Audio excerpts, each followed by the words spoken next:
Hello, everyone. Welcome to another episode of Toonami Squad Sessions podcast. I'm your host, Sam, at Sam0299. With me today, we have the other Sam, Hi there. we have Phantom, Hello. we have Joshua, Hey. and we have Logan. Yo. So, a lot has happened between the last podcast and this podcast. Um, However, I'm doing this a little differently. Normally when I do our topics, I go in like chronological order. However, I kind of felt like putting this in but sandwiched between like two other pieces of Toonami news wasn't right. So what we're gonna do is we're gonna start with obviously like the elephant in the room that's kind of taken over like the world like for the past couple weeks, and that is the passing of Akira Toriyama. Um, it's I don't know where to start.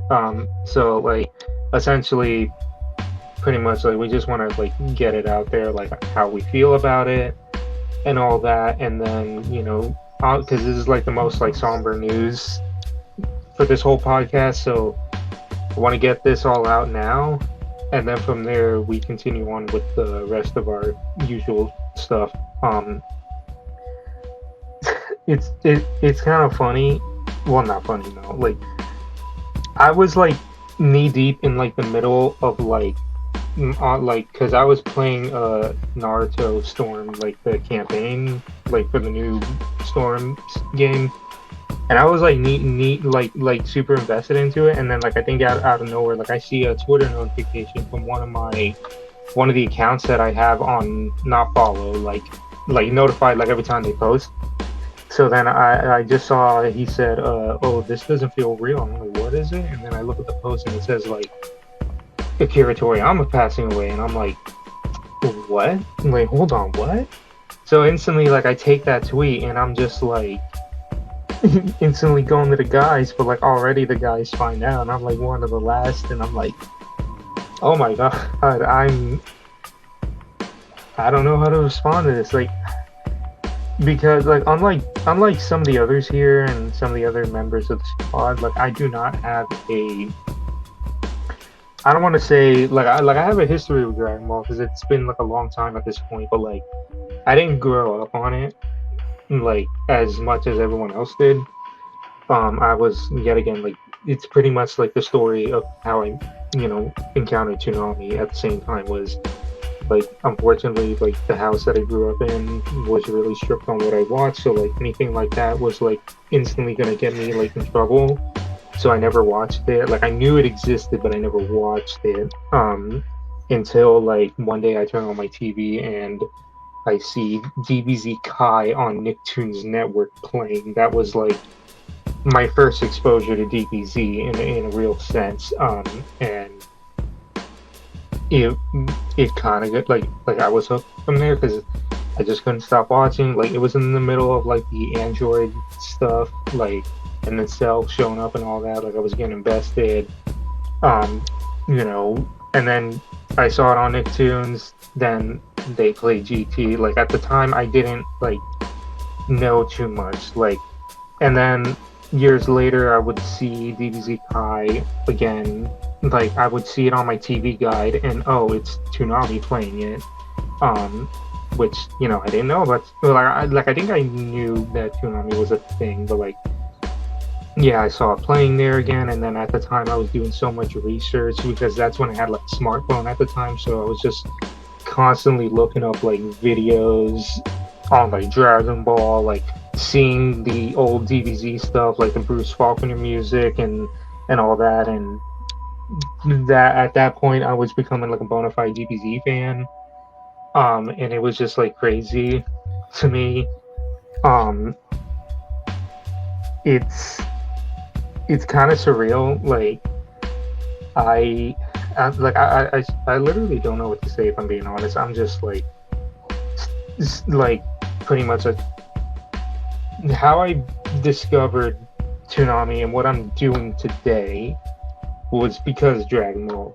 Like, literally, it was the first show that I saw, the first series, which I know could be said for a lot of people, but I was a little different, like I said, like Nicktoons and all that, and just the internet was already a thing at the time, and it just kind of I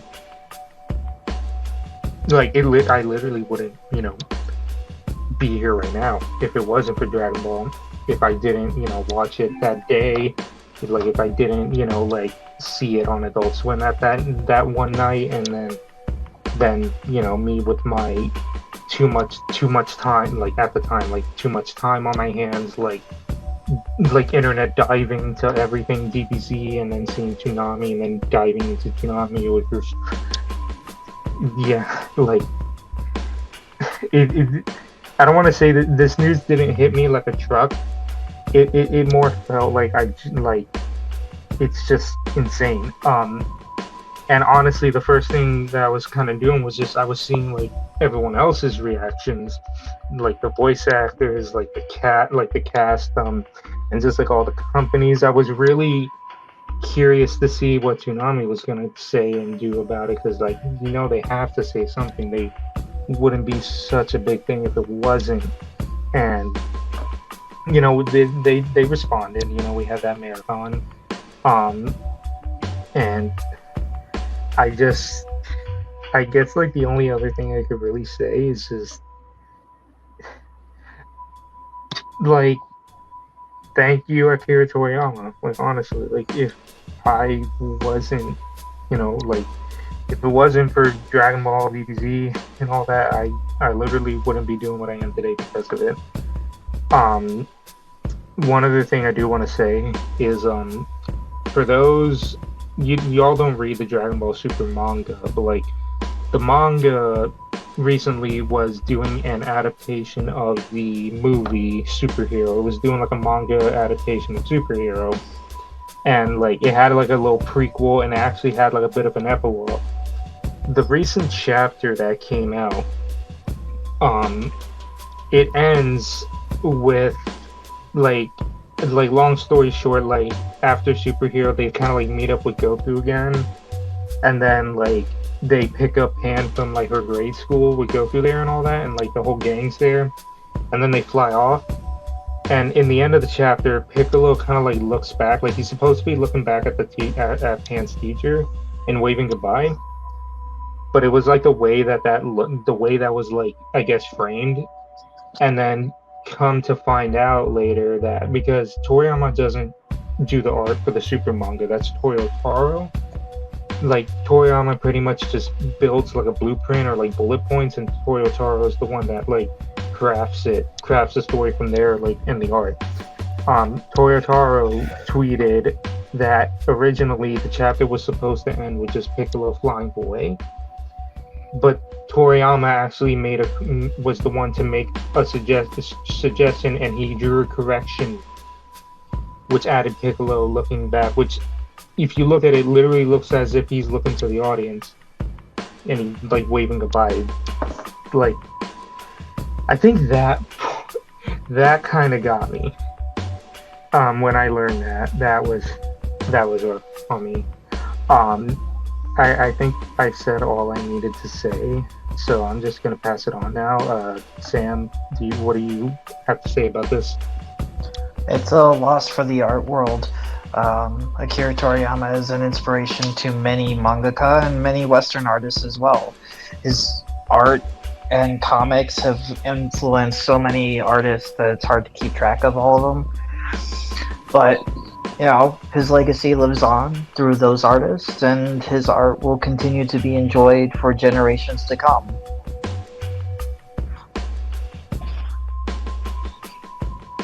All right, Phantom. I mean, I was actually stuck at a. Long story short, my car broke down. I was scrolling through Twitter. I thought that the letter was a fake. So I sent it in the Discord thinking it was a fake. but evidently I was wrong, and I'm still baffled at the fact that we lost a legend such as Akira Toriyama. I mean, if it weren't for him, we wouldn't have things like Dragon Ball or the Dragon Ball series as a whole, Chrono Trigger, Dragon Quest. We lost a legend too early. I don't know what else needs to be said about that. Yeah. I mean, I've heard the same thing on every other podcast after the week after Akira Toriyama passed away. So I've heard it all. Yeah, I mean, like, there's nothing else that you could really add to what's already hasn't been said. I mean, like, the best you could do, like, I just, gave my history lesson on EBZ and all that. I had something else I want. Oh, it's kind of sad too that like the last things that he has essentially put his fingerprints on is like the Sandland anime, which is out right now, and then the new Dragon Ball show, which everyone says he was super excited for because apparently he went all in on the story for it. So when that comes out, that's going to be like a bittersweet pill to swallow because that's essentially the last thing he made, like the last thing he'll give, I guess, to the world. On a side note, it's just weird to see Sandland on Disney Plus. Yeah. Anyway, Joshua, what's your thoughts on all this? So first, just let me say I'm not the best speaker, especially when it comes to this type of stuff, but I'll try my best. Neither am I. I was stuttering. Anyway, continue. So, I actually found out. I would probably be the last one to have found out about the news, even after you, because I had found out late that night. I actually had received a text from Phantom telling me what happened, and then I'm like, I just couldn't believe it, and then I checked the Discord, and there it all was, and it just felt so surreal, and it just like took me a couple of days to process, and I was just reading and watching and listening to everything that everyone was saying, just everywhere, Twitter, YouTube, Threads, Blue Sky, just everywhere across social media, and it was just amazing to see just how much an effect Toriyama had on everyone across the community. Such a massive effect. Dragon Ball Z was the first anime I saw, and it was what got me into Toonami. And I mean, it was pretty much an escape for me, an escape from the hellscape that was my life at the time, because I had not had the best childhood or anything, and TV was just an outlet for me to let me escape from the real world, at least for a little while. And Toriyama just has such an effect on media in general, from not just other animes but live action shows. I mean, there's been so many references across so many different TV shows to Dragon Ball Z, and it's just still hard to believe he's actually gone. Like, never imagined it happening.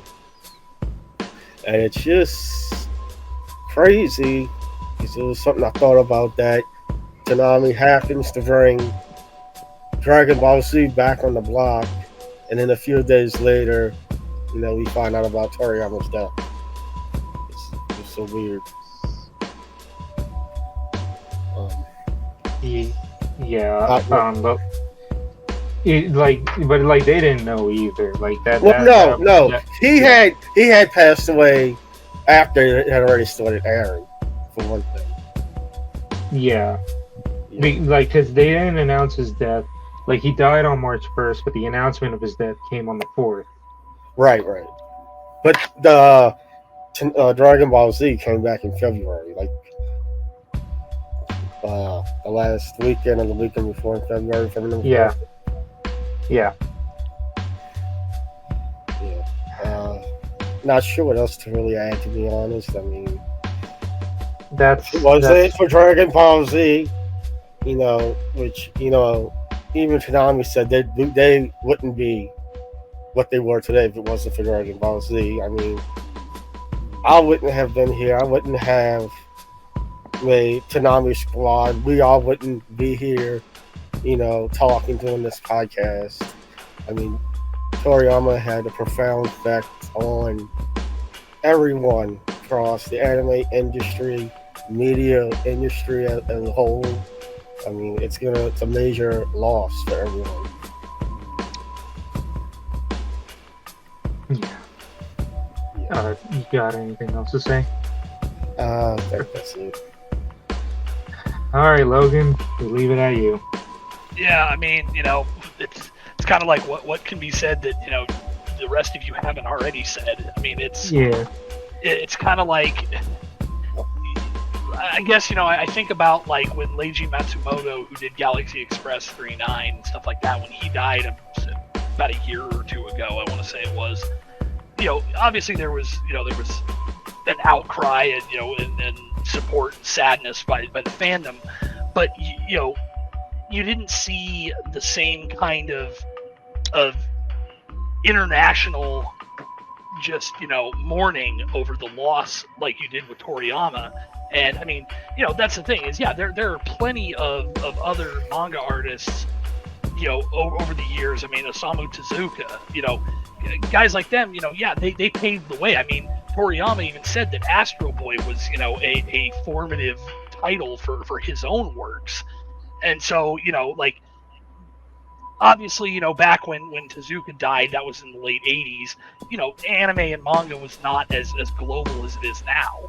But, like, even when like I said, Leiji Matsumoto died, fans of his work were of course upset and saddened to see him pass. But for one thing, I mean, he was 85, that was a good long life. And then, granted, Toriyama was, 68, 69, something like that? Yeah. But just, it goes to show you how much his works touched people across the globe when you've got, even countries' governments making statements about, like, the arts and whatnot that, that he inspired. And in turn, artists of various nations and everything were inspired to become artists of their own thanks to his work.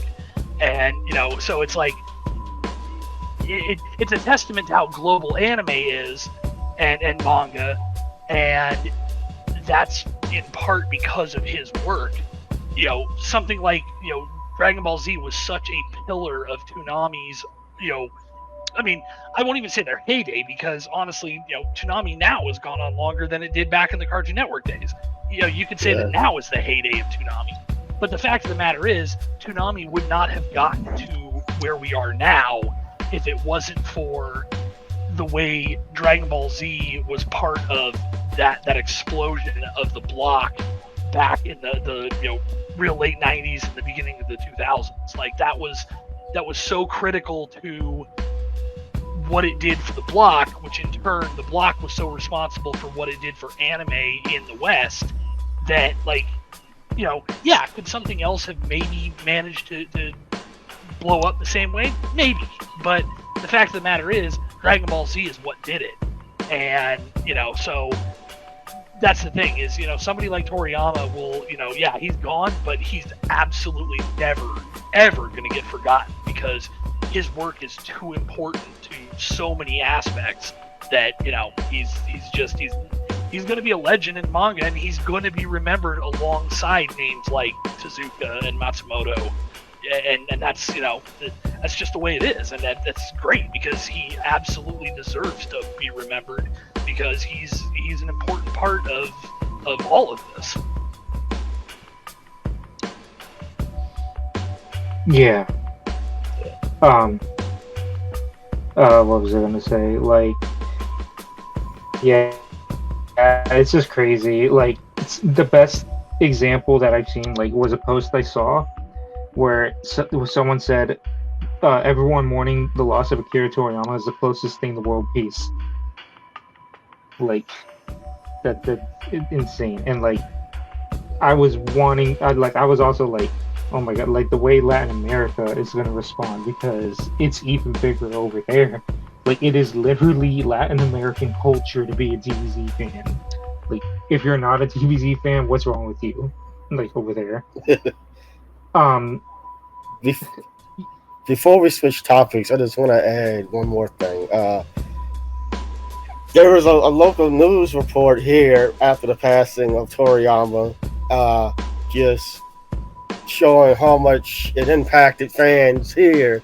And even the news reporter was pretty much cosplaying as Goku. She was wearing the colors of his uniform, and I wasn't expecting that. And that just shows just how much of an effect, how profound that Toriyama this effect had just everywhere, even here, everywhere. I mean, that blew me away when I seen that.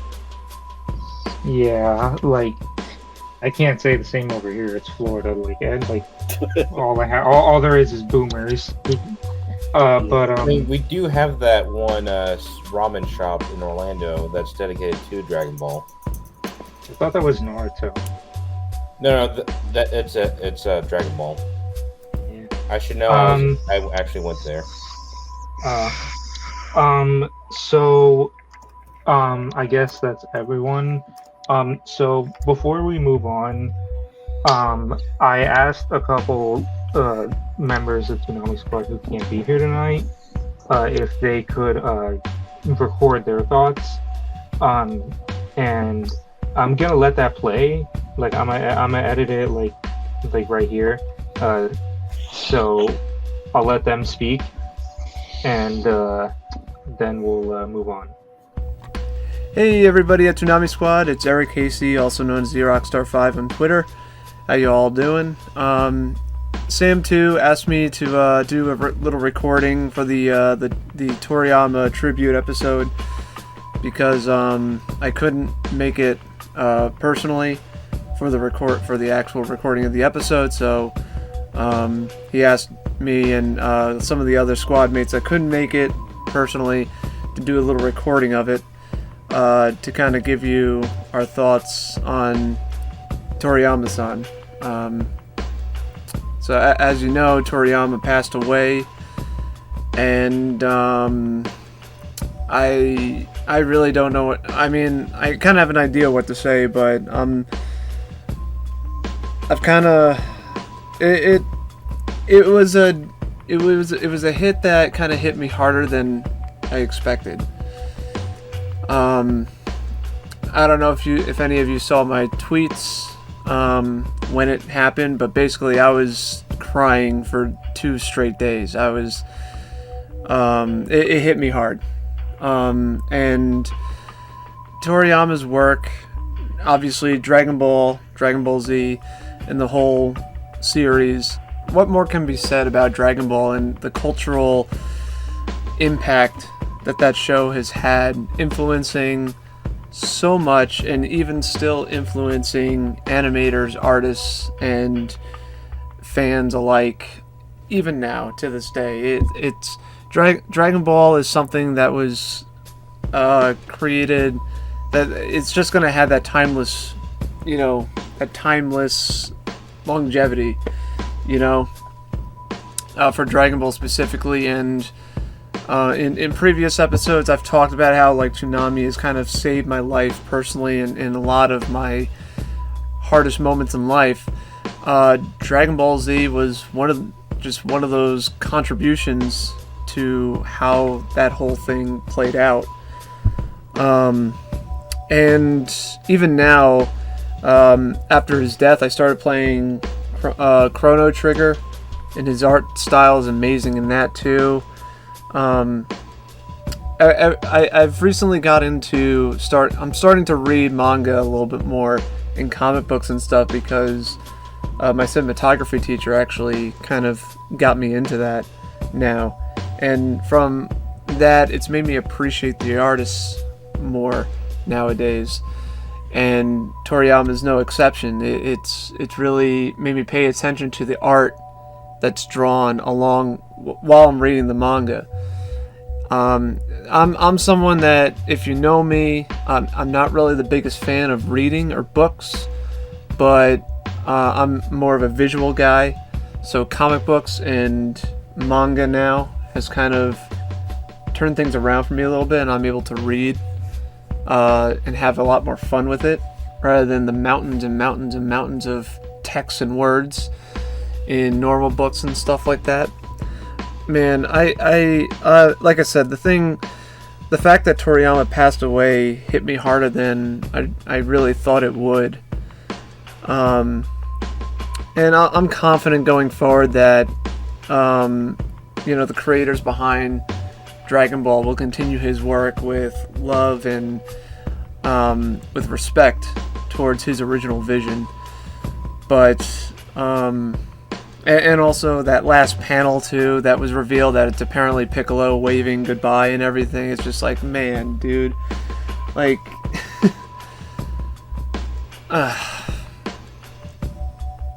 I mean, ever since the pandemic, I've been hearing the term taken away from us too soon, and it's just been non-stop, man. It really has been just non-stop, whether it be people that are close to you, heroes that you look up to.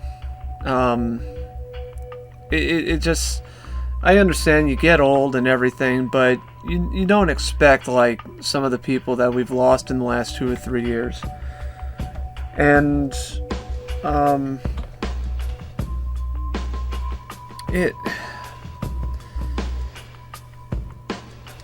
things will continue going forward. Dragon Ball's still here at least, but Toriyama's gone, unfortunately, and I'm kind of rambling now. I really don't know what else to say, but if anything, you guys, the Toonami fans and the Dragon Ball fans out there, part of the reason why I was crying for those 2 days after he passed away and everything, part of the reason why I was crying was because of all the incredible tributes. And Sam too, if you want to go through my timeline and share, and I know I've been tweeting a little bit more recently, but if you want to go back and look back at some of the tributes and stuff that I shared, guys, I just want to say, like, your tributes that you shared and everything were just incredible works of art, incredible works. And because of that, like, because of stuff like that, Toriyama may be gone physically, but his spirit will live on, I feel like, especially with the creators, his team that's still there too, his son I believe is continuing his works and everything, and us, the fans, that has cherished, that has loved the Dragon Ball franchise all this time. Toriyama-san, thank you for creating Dragon Ball. I'm sure you have an idea about, I don't know if you do or not, but your show, Dragon Ball Z, your characters, even though you may not have liked some of them and all that, every single one of your characters, every single one of your creations, especially for Dragon Ball, you inspired a generation, and it's still continuing to this day. And we thank you. I thank you personally from the bottom of my heart. Thank you for creating Dragon Ball. Thank you for introducing me to a character like Vegeta, Goku, Gohan, Piccolo, the works. Your characters are an inspiration to so many people, and I hope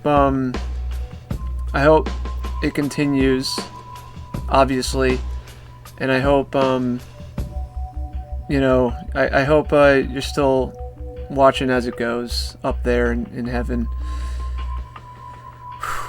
Again, thank you so much for creating Dragon Ball. It really means a lot to me. And I don't like speaking for like a community, but I'm sure that it speaks.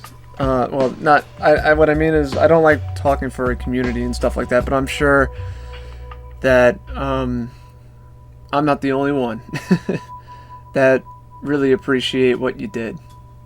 And like I said, you were taken too soon, but your legacy will live on. Your legacy will live on, and us fans will carry those inspirations and our love for your work till our dying day.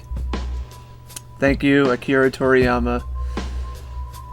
Rest in peace, good sir. Hey, Silver here. Man, the one podcast episode I actually wanted to be on. It's been weeks since the news broke out about Toriyama's passing, and I still have trouble finding the words to describe how I felt. I'm not afraid to say it. Hell, I'm proud of it. I'm basically the Dragon Ball fanboy in the squad. I've read it all, I've watched it all, from the original Dragon Ball to Dragon Ball Z to Kai to GT, and yes, I do regret watching most of GT, but the finale is beautiful. I've watched Dragon Ball Super, I've read Dragon Ball Super, I've even read Jaco, the Galactic Patrolman. Like a lot of people, Dragon Ball has been a part of my life. Almost all of my life. I can't even remember a time I didn't love Dragon Ball. And I knew Dragon Ball was big, but it wasn't until the reaction online to Toriyama's passing that it hammered home just how many people his works have influenced. From athletes to artists. Seeing people in Latin America gathering in their town's plazas to make a spirit bomb in honor of Toriyama, that brought a tear to my eye. I can't think of anyone in the modern age where their passing was felt on this large of a scale. When I did the Dragon Ball rebrand for DBZ Kai, it was one of the most fun and the hardest jobs I've ever done for the squad. It was fun because I basically had to go through the entire Dragon Ball manga, and that will always be fun. But it was hard, not because of the short turnaround time, or because going through an entire manga of 519 chapters in a week is basically idiotic and nuts, but because it feels like any tribute you can make to him feels too small. So many things I love have been influenced by him. If he never picked up the pen, One Piece, Naruto, some of my favorite series would have never existed if he never inspired those people to become artists. Even one of my favorite games of all time, Chrono Trigger, has his touch. There are just not enough words to say just how thankful I am for everything he's ever worked on. Akira Toriyama, thank you. Thank you for the memories. Thank you for the journey. And I hope you're enjoying your time in Otherworld. Thank you for everything. Where do I even begin? Akira Toriyama. not only one of the most influential mangaka of all time, but one of the most influential people of all time. His reach goes way beyond manga and anime. It goes into, gaming, sports, music, dance, fashion, you name it. It goes into pop culture in general. Without his work in the Dragon Ball franchise, none of us are here. None of us are talking about Toonami. Heck, Toonami does not take off the way that it did. And anime itself does not take off in the West. Probably doesn't take off in the West, I should say, as much as it has.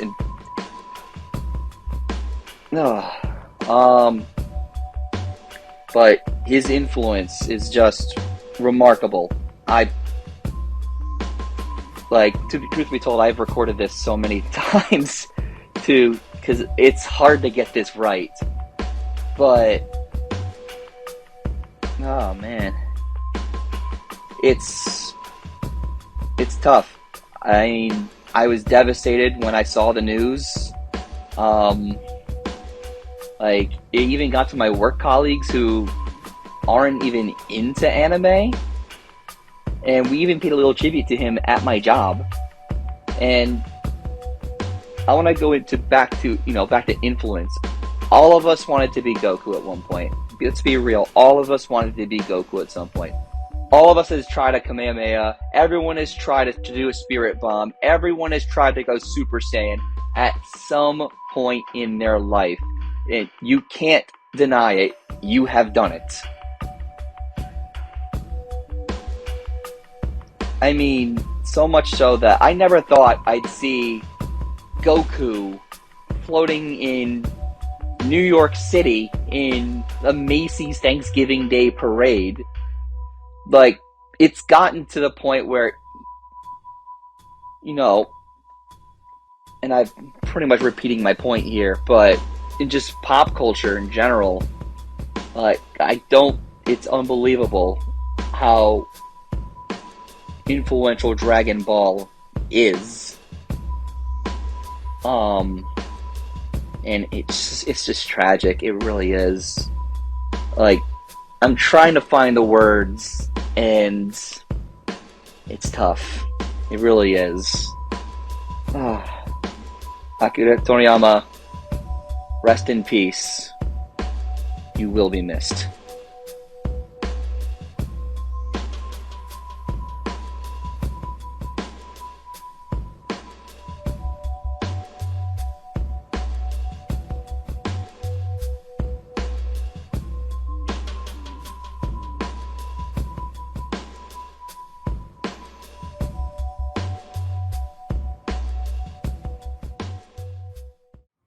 Anyway. So, with that all said, I think it's time we move on now. It was a good thing that I put this in the beginning, because it really would have been weird to sandwich this in between two other pieces of completely unrelated news. So we'll start the podcast proper now. Hey, I'm doing the intro again. I'm Sam. There's other Sam and Phantom and Logan and Josh.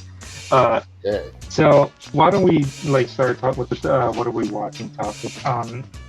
So I've just been continuing my my binge of Toonami's past shows. I think the last podcast I mentioned Gundam Wing. I've seen a couple more since then. I'm already losing my train of thought of what I saw at the time. I saw a couple episodes of Batman the Animated Series, a couple episodes of Superman. I saw Blue Submarine number 6, which the only legal way to watch that was Tubi TV, so that was a trip. Then I saw a couple. I don't remember what else. Saw the first season of Yu Yu Hakusho, all the Spirit Detective stuff. which like I'll get back to that eventually because I know like everyone's like, why did you stop Yu Yu Hakusho? And currently, oh wait, one other thing. I saw 3 episodes of Hamtaro. That's all I gotta say on that.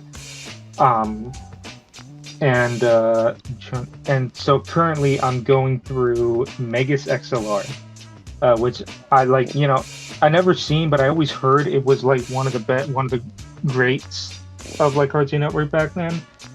But I also heard that it was a show that got done dirty, and it's also written off for taxes. So that already tells me that like, oh god, I'm gonna come in, watch this, fall in love with it, and then get mad over an unsatisfying ending or something. Just like Symbiotic Titan. Yeah, like Symbiotic Titan. Oh, okay, I got the list right here. So it was after Gundam Wing was Batman. Then unfortunately I watched Tenchi Muyo. I hate you, Silver. Then yeah, a couple episodes of Superman. I saw some Batman Beyond. So I was gonna watch the entirety of Zoid's New Century, but if I'm gonna be honest, after episode 6, I was like, I feel like I've seen everything that the show has to offer, and I just stopped from there. I'm like, I'm sorry. It's just like it kind of started getting repetitive on me. And then yeah, like Hamtaro, Yu Yu Hakusho. I saw a bit of Justice League, and then currently I'm on Megas XLR. I'm really enjoying it. I kind of wish Steve was here because I was gonna make a New Jersey joke because it takes place in New Jersey and Steve's the resident New Jersey guy. I'm trying to think aside from that. I mean, that's really what I've been focusing on, aside from like the current simulcast of like Solo Leveling and like Sandland that came out recently. But yes, I think I'm done here. What about you, Sam? I've been catching up with Ninja Kamui. Good stuff. Phantom? I have the luxury of writing down my stuff. So I mean, I somewhat had Never. I was just never. Damn it. I was about to make a joke and said too. Kind of ruined it. I was gonna say I never heard of that show. I know, right? Let me get through this real quick. So, started watching Attack on Titan.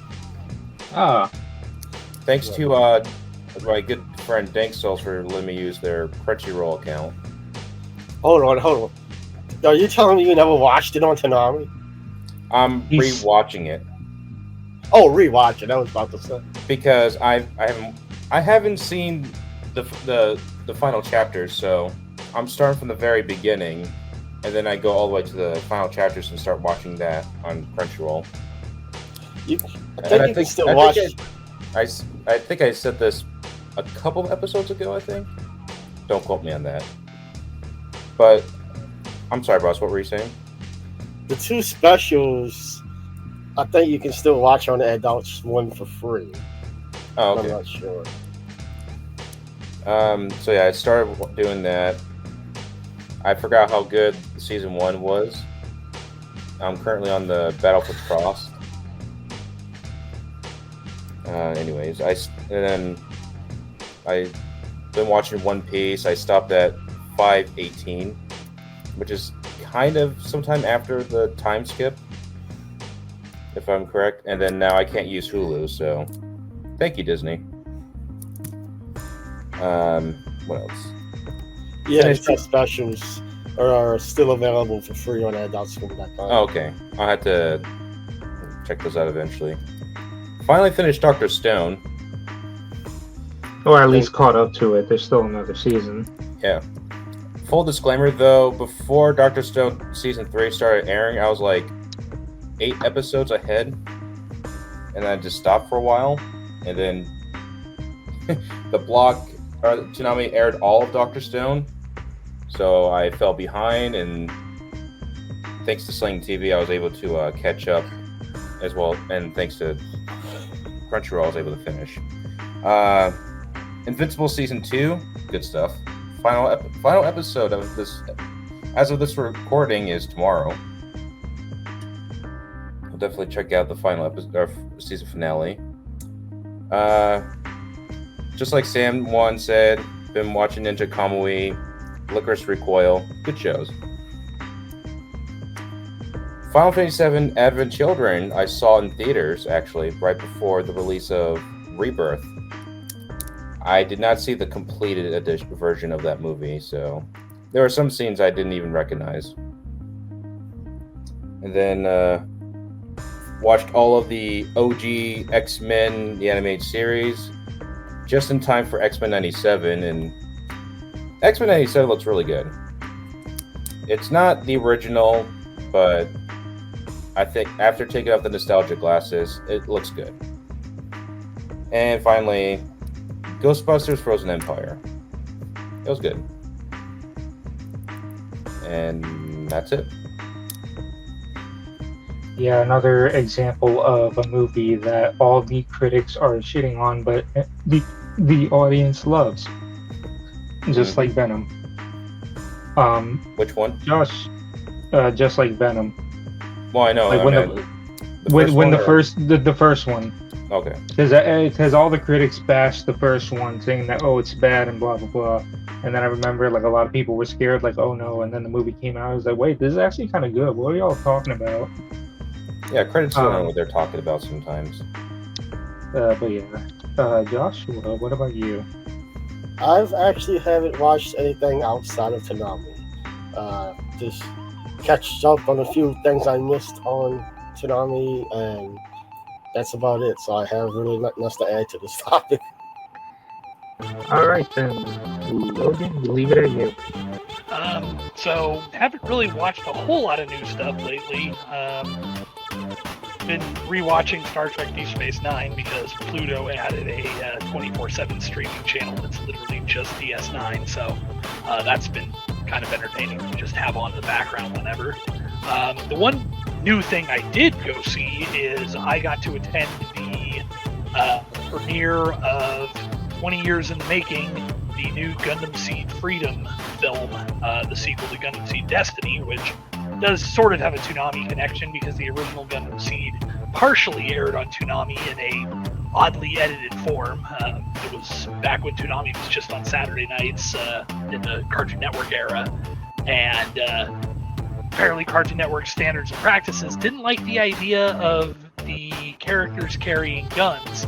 So Bandai had to do what we lovingly call the Disco Guns edits, where all of the guns had all these blinky lights and like glowing neon rings around the barrels and things like that. So wait, but didn't they air Gundam Wing before this? Yes. With the guns? Yes, they did. And aside from the dub on that having some minor language edits, like Death Size Hell was never actually referred to as Death Size Hell, or like Duo was the Great Destroyer instead of the God of Death, but the characters carrying pistols and things like that, to my knowledge, was never fully edited out on Gundam Wing's Toonami time era, or the time slot broadcast. The Midnight Run had the unedited version where the dub was unaltered, but yeah, for some reason, standards and practices in, I want to say 2003, 2004, somewhere around there, I think was when Seed was dubbed, because the show aired in Japan in 2002. Yeah, for some reason, standards and practices suddenly got this bug up their ass that having the characters carrying pistols was bad. So, and this didn't just extend to like the Gundam pilots and them going like, oh, well, they're teenagers, they shouldn't be carrying guns, but the adults and military officers, that's fine. Oh no, even the main villain of the show, towards the end confronts some of the characters who are, like 25, 26 years old, military officers, and yeah, they all carried the disco guns. It was like, that never quite understood that, but point is, it was a Toonami show, and while Gundam Seed Destiny, I think originally it was gonna air on Sci-Fi, and then nobody ended up airing it, so the dub went straight to DVD. But yeah, after that, they had announced the movie, and then the writer ended up, she got cancer and went through years of treatment, sadly passed away in 2016 or something like that. But most of the movie treatment was done, and her husband and Sunrise finally said, all right, the anniversary of the franchise is coming up, and then of course COVID sort of derailed some things. But they finally got the movie produced, and it came out in Japan back in January, and finally dethroned Gundam Char's Counterattack from 1988 as the highest grossing Gundam movie of all time. Something like 2.6 billion yen or something. I'm not sure the conversion rate on that, but it's a lot. I mean, when you figure that Char's Counterattack had sat on the throne since 1988, that kind of goes to show you how popular Seed still is, even 20 years after the last installment was released.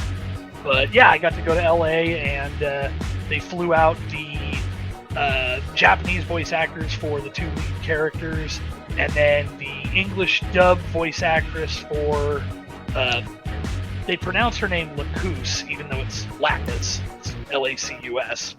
Don't get me started on the new dub. I'm not a fan. But Stephanie Shea was there, and then Michael Sinter-Nicholas, who was the producer for the dub for NYAV Post. They did a big talk show before the movie, and then we got to see the premiere of the subtitled version of the movie for the U.S. And as a longtime Gundam Seed fan, it was well worth the wait. And anybody who is a Gundam Seed fan, I would definitely urge them to go see it. I think they said it's coming to theaters in May. It's like 7th and 8th or 8th and 9th, something like that. Definitely worth seeing if you're a Gundam Seed fan. Nice. I mean, if I wasn't already in the middle of a binge, maybe I would have watched Seed to then be ready for the movie, but sorry. Yeah, is that it? Yeah, that's it for me.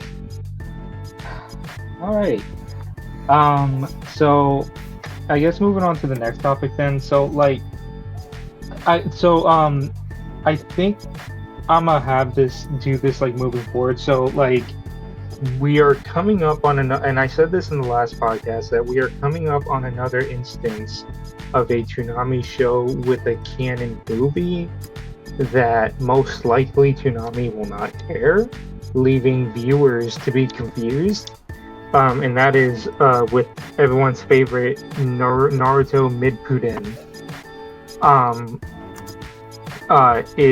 And I thought, well, you know what would be a nice thing?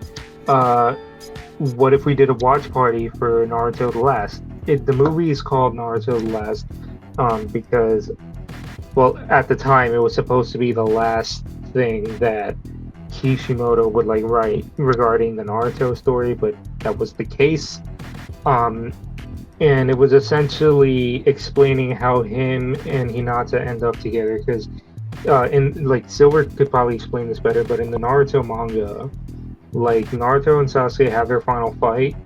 After the final fight and he saves the world, it time skips to him as Hokage already, and introducing Bort and all the young ones, and then it becomes the Bort show. But when the anime was getting to the end, they decided to expand.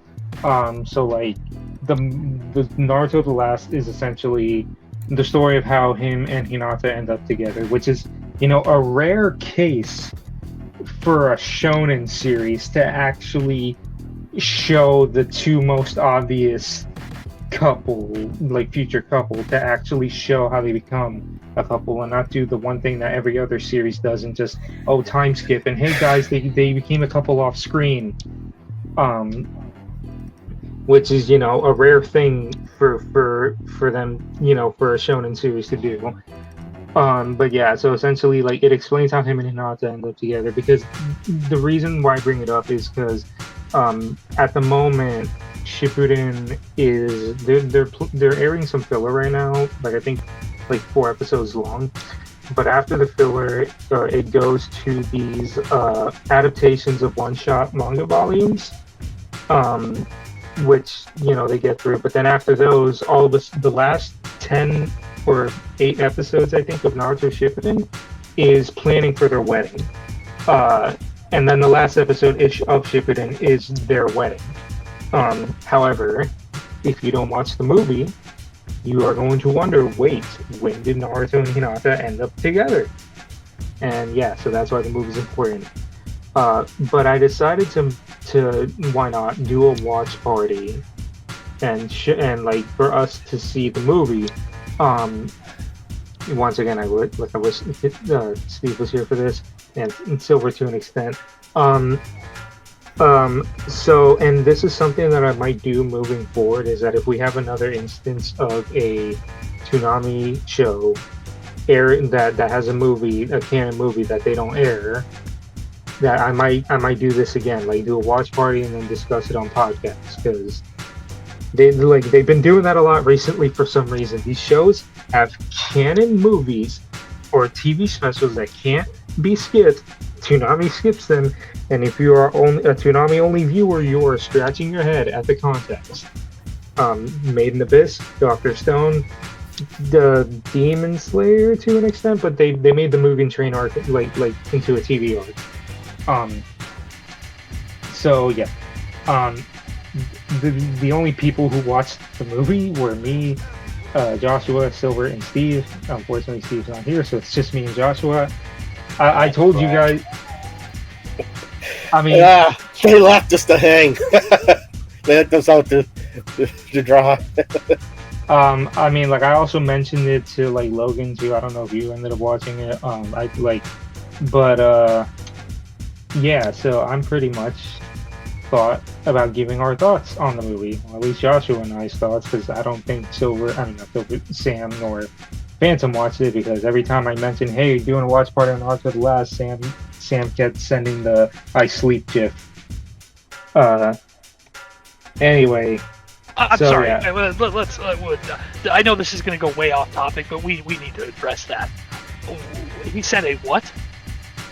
He sent a I sleep gif. Yes, and I sleep what? Oh no. No.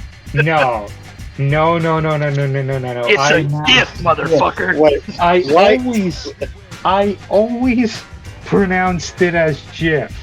It's gift. GIF is a peanut butter. A GIF is don't- an image file. Anyway, Jeff. That's funny. Look, the official pronunciation could be GIF, but in my head, I've always heard it as GIF. I've always heard this gift. how do you pronounce graphics? Do I look like I It know what a stands for JPEG graphics is? interchange format. Hell, you just said, Phantom? It's a GIF. Do I look like I know what a JPEG is? Yes, Hank. Oh my god. Anyway, sorry. I couldn't let that one go. I'm sorry. Out of all the things I say, that's the one that ticks you off.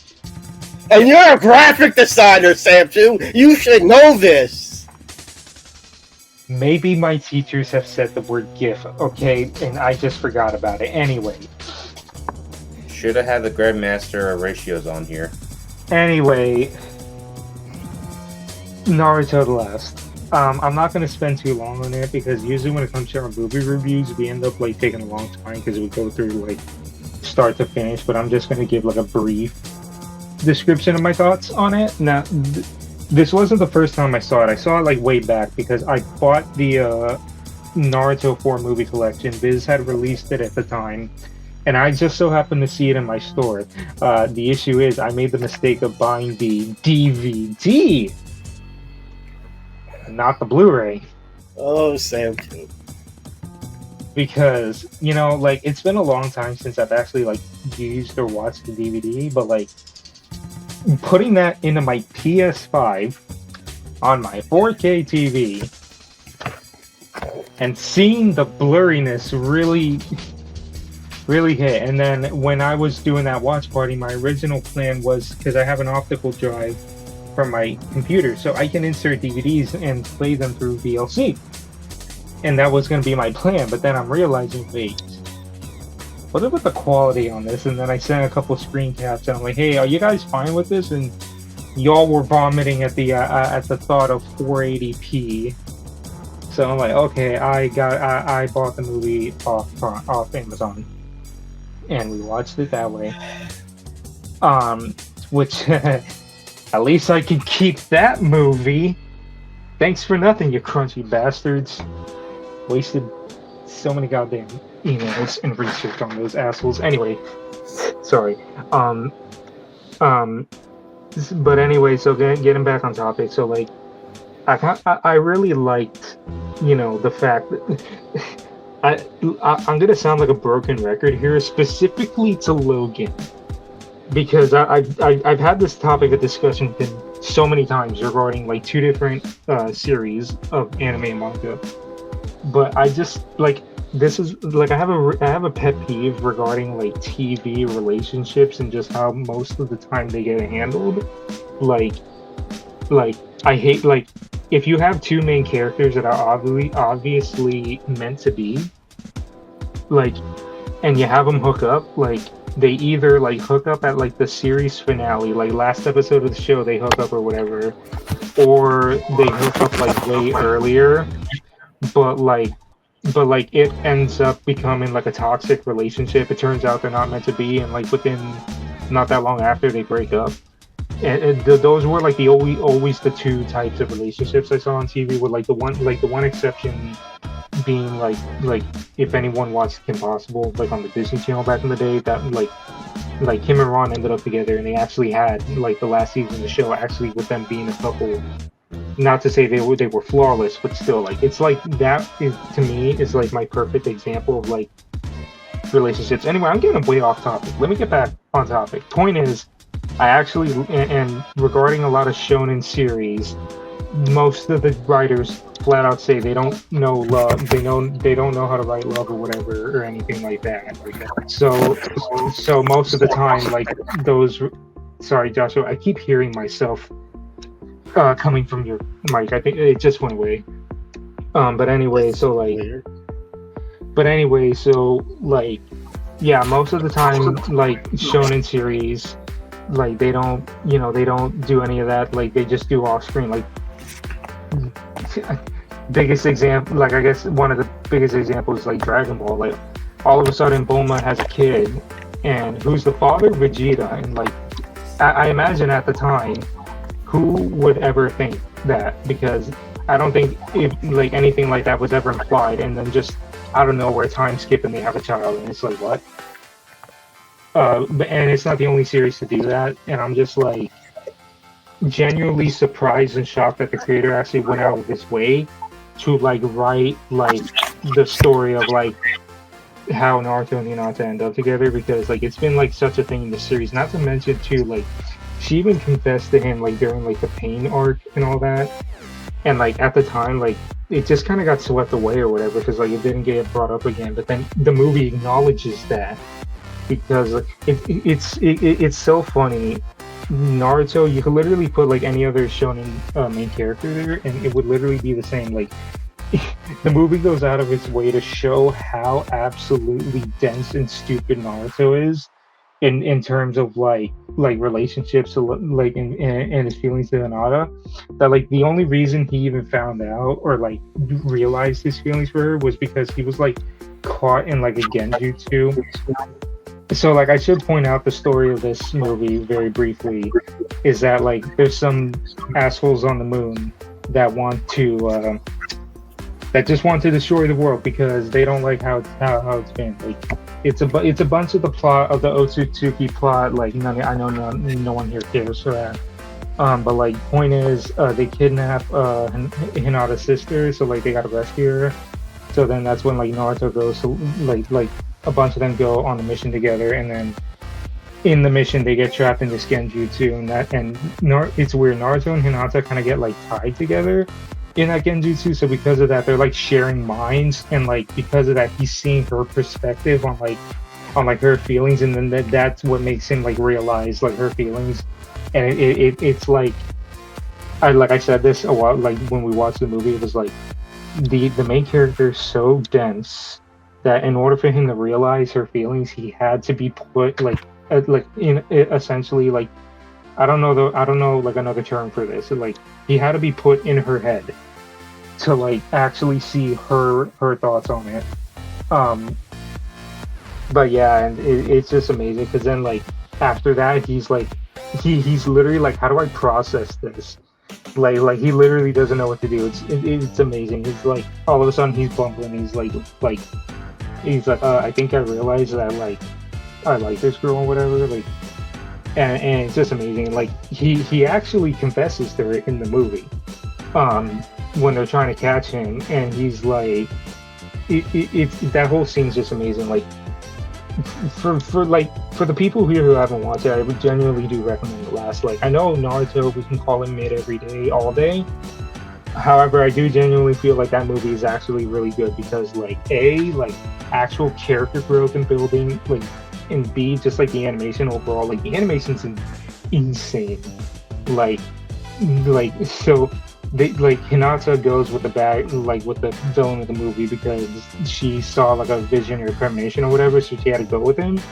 And like he stages a wedding and he plans on marrying her, so like it's kind of ironic. So then Naruto ends up having a crash wedding, steal Hinata back from him, and the entire they literally fight on the freaking moon. Like we've reached Dragon Ball levels with this series, kind of, but yeah.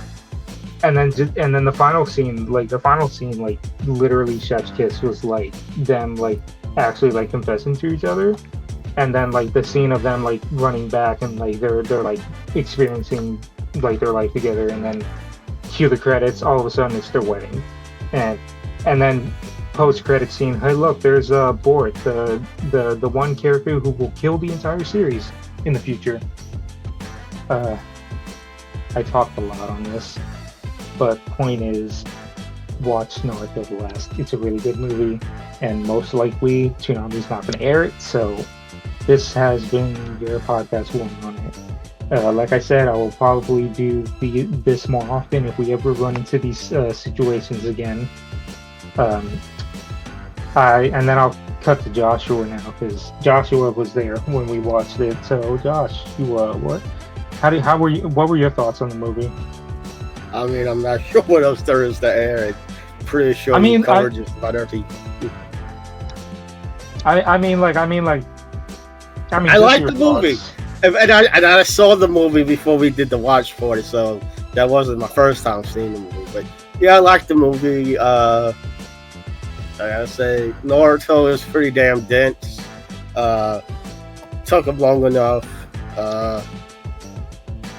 and I guess that's really it. This was really that meme that Silver sent a while back. Him saying that I would gush about Zom, but no, I gushed about freaking Naruto. That's gonna be something. Logan, did you end up watching it or no? Because I told you about it. No, I didn't have a chance to watch it, but all I know is that movie is flagrant false advertising. You can't call it the last and then turn around and make Bort.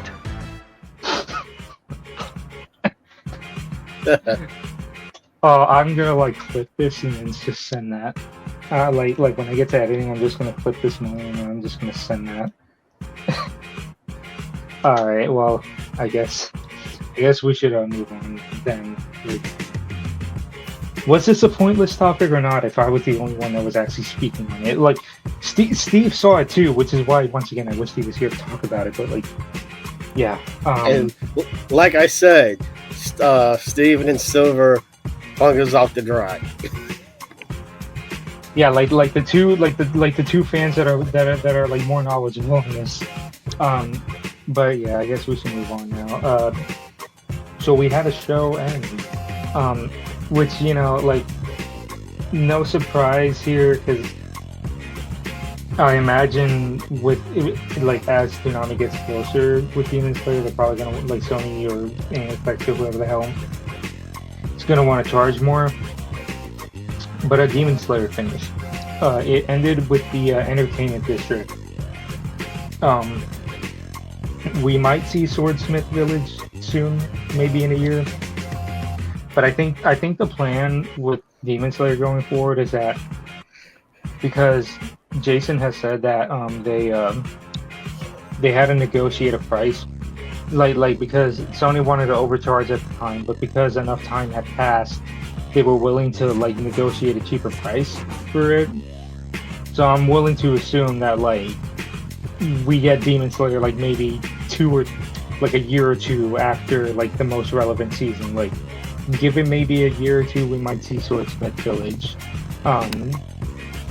But so yeah, Demon Slayer ended, like season 2 ended, I should say. So I guess like talking about both the Mugen Train stuff and the Entertainment District stuff. So I mentioned this a couple times in our older podcast, but at the time, I mainly consumed anime via Toonami most of the time, because at the time it was kind of a safe bet that a lot of the new shows that were coming out would end up on Toonami. So I would just wait for the run, and that's how I got like a good sample of a lot of shows most of the time, because like I would hear about Black Clover a lot. Black Clover came to the block. I would hear about Fire Force a lot. Fire Force came to the block. Same with Promised Neverland, all that. So like Demon Slayer joined season 1. And then yet again, like I mentioned this in the other podcast, but like them not getting Demon Slayer season 2 was like the first like denial we were given, and like the first sign of bad times for us. And then it coming back was like it was the first denial we were given, and then ironically the first like of a renaissance, I guess. Would you all say this is a renaissance we're going through, or no? Like, but anyway, so point is, I wouldn't say it is one. I mean, yeah, no, like we got some good things happening right now, but that's a different topic. Point is, Demon Slayer season 2. I guess I'll start with like the Mugen Train stuff and then the Entertainment District stuff. So like, Mugen Train, I actually saw that in theaters when it came out, and I was losing my mind at the end. I was like, you introduced this cool character and you kill him off that quick? Like, Rengoku like was freaking amazing, and then just as soon as he's introduced, and within that short time too, like within that movie, I should say, not even the art, like the movie, you already know him. You know, like his past and like his whole thing, and set your heart ablaze. It's like that's gonna bring tears to your eyes. So just for the whole train sequence to happen, which I didn't really care for the villain of the train, Enmu was his name. Like honestly, like I don't know the right word. He just kind of seemed boring to me. Like, oh, like they're gonna put everyone in his sleep, and all of a sudden Tanjiro's like in a coma for God knows how long, and then they beat him. Honestly, like the standout of that arc of the movie and the arc as a whole, in my opinion, will always be the ending with the final fight between like Akaza and Rengoku. Like it was such a freaking spectacle, like seeing on the theater, and I'm glad that Toonami would air it like via the TV arc. And it was just insane. And then, so yeah, I saw the movie in the theater, and then Entertainment District at the time it came out. Once again though, I didn't watch it because I wasn't watching like simulcast shows at the time. But yet again, that was like one of the first shows that we couldn't get, so I was saying at the time, you know what, I'm gonna watch Demon Slayer season 2 because Toonami's not getting it, and I don't want to be left hanging on season 1, so I did. And I remember too, like the second season wasn't like trending like crazy as the first season, but like specifically there were like 2 moments that got the show trending. Like one was like, I think it was like one of the middle episodes regarding them fighting, like him fighting Doc. Oh, the Nezuko moment, like where she like had that transformation sequence. And the other was like the big final fight, like at the end, like the second to last episode, where like the animation was just going all over the place. It was insane. Um, I don't know, like story wise with Demon Slayer, it's not like Demon Slayer is great, and like the story, if you think about it, is kind of like very cookie cutter. It's like, oh, like this demon killed my family and he turned my sister into a demon, and now like I need to avenge them and turn my sister back. Like very cookie cutter at the end of the day, but like, you know, honestly, I think what keeps me coming back to Demon Slayer is like the characters and just the action, like the animation, the action is what keeps me coming back to it.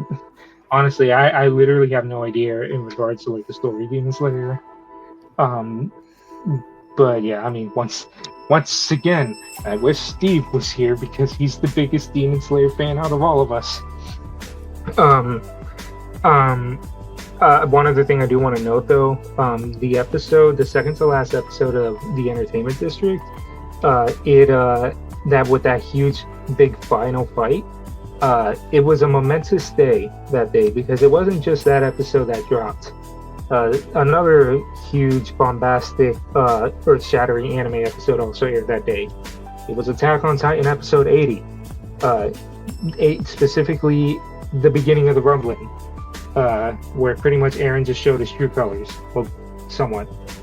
So like there's these memes that's like, what day will you remember in infamy? And I forgot the exact date. It was like April something 2022 or 2021, and it was like the same day you had that Demon Slayer fight, you also had Eren starting the rumbling. I think that's all I gotta say on this. Sam, I don't know if you've watched Demon Slayer at all. I have not caught up with it. So you haven't seen season 2 at least? No. Okay, Phantom, what about you? I mean, I've seen the Mugen Train in theaters, so I haven't seen the anime version of that. But Entertainment District, I enjoyed it. That's all I gotta say. I mean, like, you're not missing anything with the anime version of Mugen Train. Like, the only new thing that they did was just put a prequel episode to what Rengoku was doing before he went on the train. But other than that, it's literally the movie re-edited into a 6-episode TV arc. I had to pour one out for him, or for him though. I guess one other thing I should know, like in terms of villains, like I guess like Daki and Gyotaro. Honestly, for one of the weaker villains in my opinion, they just showed up like we're like, hey, we're the strongest like right now, and just came. And you didn't really know much about them until the last episode, where they're like, oh, they were a brother and sister, and they had a harsh life, and then a demon gave them an offer, and blah blah blah. Like I don't know, like. None of these demon sad backstories have really hit me so far. One other thing I do need to say. Daki, though. Ma'am. There we go. Like Sorry, I was. my headset was muted and I couldn't find the damn button. Okay, Joshua, did you watch the Demon Slayer season 2? Mugen Train. Yeah, Mugen Train and the Entertainment District.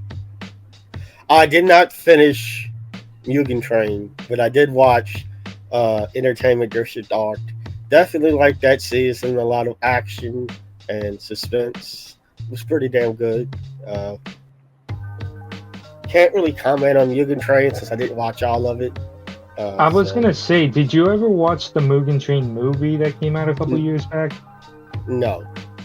Oh, I was gonna say, if you saw the movie, you saw the TV arc. Like it's literally the same thing. Yeah.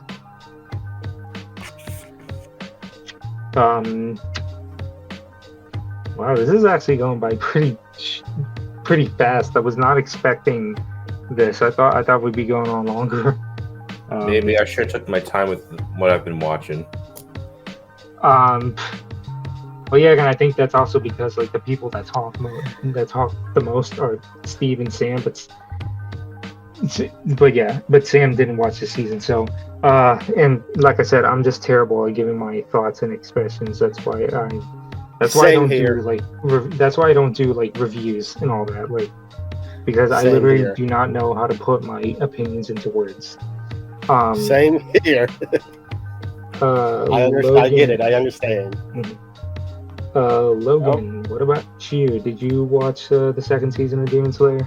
So I didn't watch the Mugen Train arc because I'd seen the movie. I did intend to watch that little bit of the prequel, but I just never got around to it.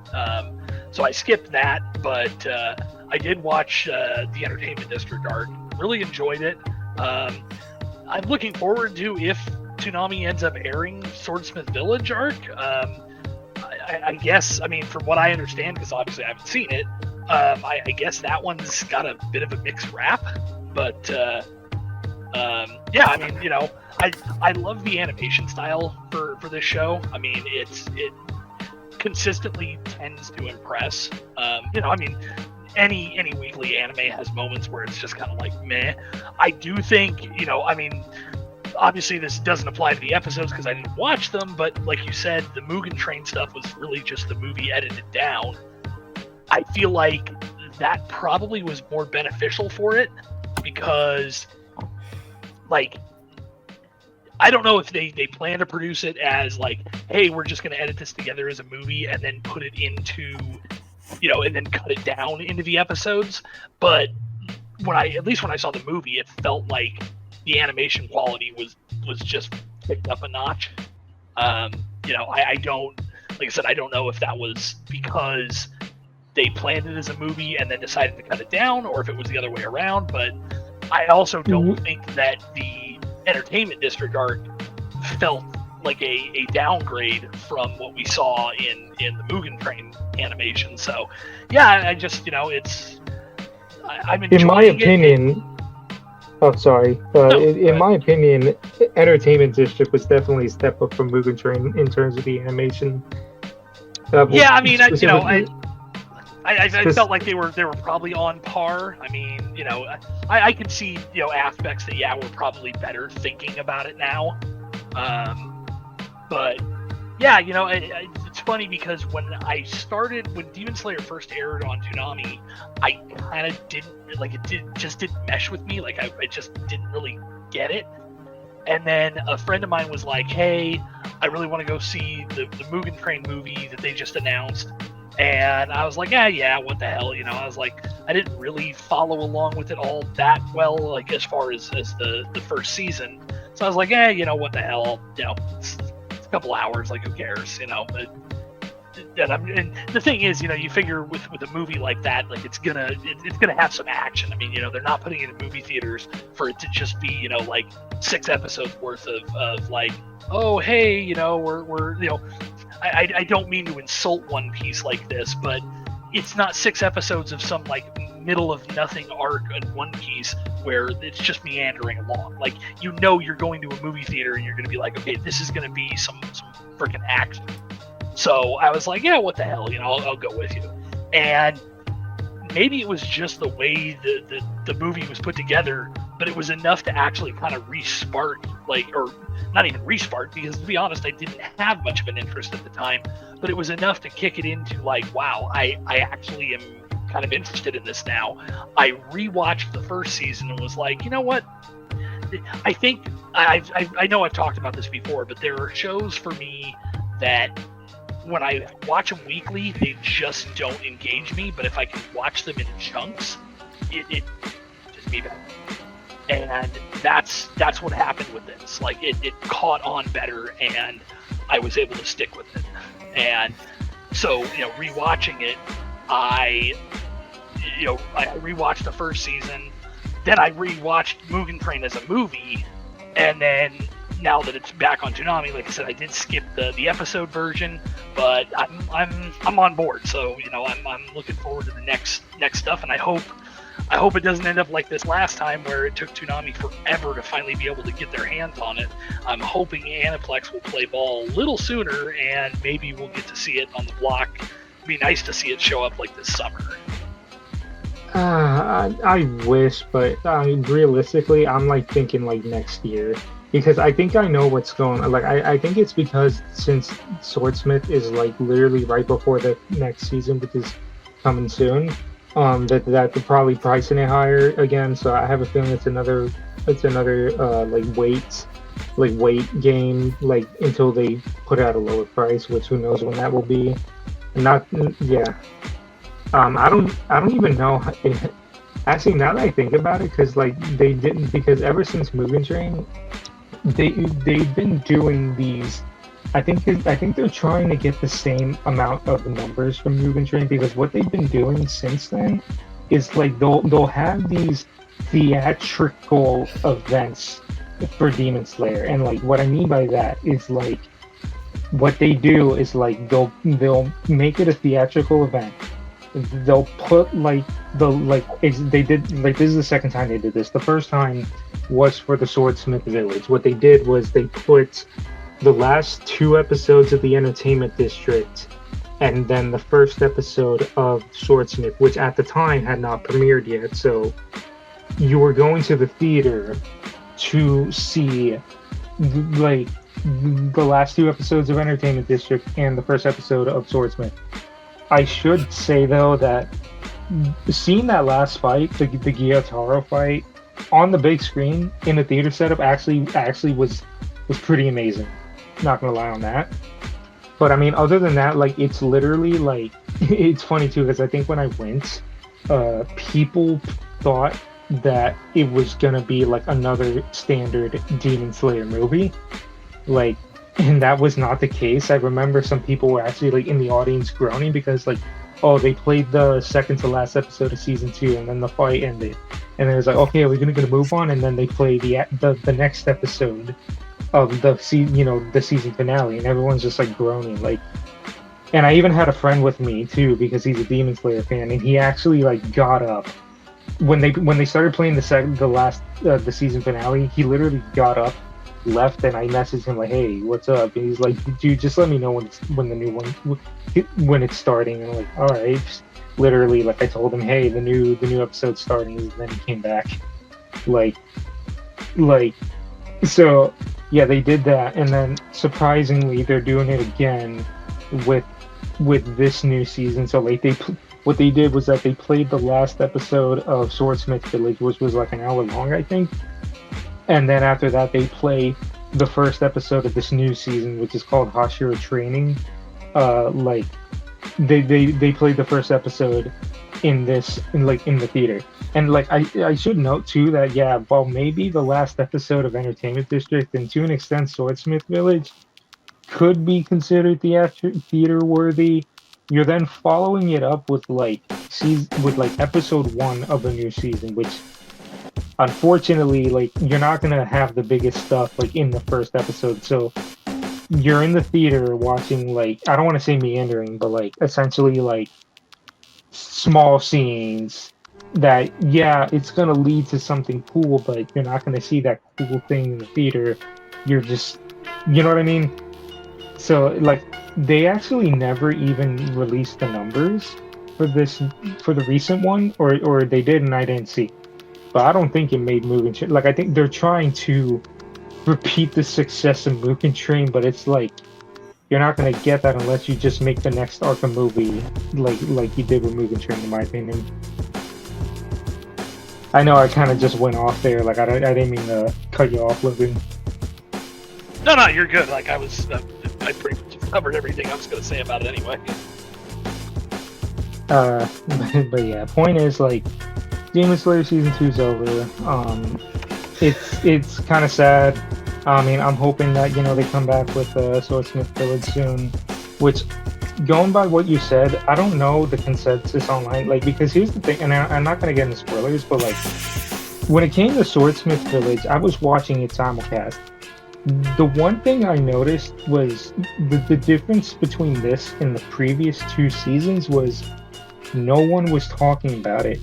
like I barely heard a single. Usually, when it came to these Demon Slayer seasons, there was always like something to talk about online. Like the reason I even knew Demon Slayer at the time was before Toonami was like I remember the season 1 episode where he was fighting the spider guy. I forgot his name, and he pulled out the Hinokami move, which I remember everyone losing their mind online. I think even one of the Sprouse twins even was like, "Yo, what's up with that Demon Slayer episode?" Like I forgot which one. I think it might have been Dylan. But yeah, it was like that insane. And then Entertainment District, like Mugen Train came out too, and it was amazing. I think I also know why Mugen Train did good, like amazing. It came out right when like the virus and all the stuff, and they started opening things back up. Because it's ironic, Demon Slayer was actually the first movie in a theater that I saw since the pandemic. And at the time, there weren't really many other options, because I think a lot of those were like on delays or something. So I think that's what ultimately helped Mugen Train at the movie get so high up, because like it was essentially the perfect time for them. Like they were really like one of the only actual like movies to watch in the theater right when things were opening back up. I'm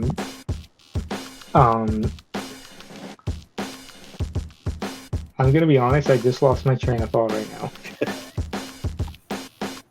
I just had it and I lost it.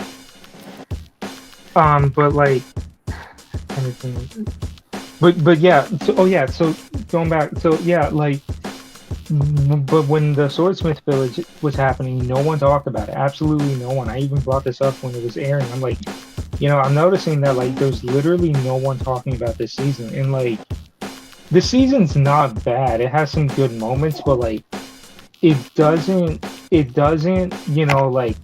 elevate. You know what I mean? Like it doesn't elevate. Like what the previous 2 seasons did. Well, Like- yeah, that's kind of the impression I've gotten. That's why I'm like, I don't necessarily know what I'm going into, is because, like you said, like it didn't feel like the same buzz was there, and it's like, yeah, I try to ignore that to an extent because obviously, people watching the simulcast are going to be, much farther ahead, and it's going to be easy to get spoiled on stuff if I'm trying to wait for it. So it's like, yeah, I do try to ignore it. But the thing is, even when you're trying to ignore posts about that sort of stuff, it's still easy to tell when people just aren't talking about it, because obviously you're finding that you're having to, avert your eyes from seeing more stuff than you might normally. So yeah, like that's I think that's part of why I'm like, I don't know what the general consensus on this is, because I don't remember seeing a lot of discussion on it compared to the earlier stuff. So yeah, like I completely get what you're saying there. Yeah, this season, like, the Swordsmith Village season is good. I do want to say that. It's not bad. And there weren't, like, any awful moments, too.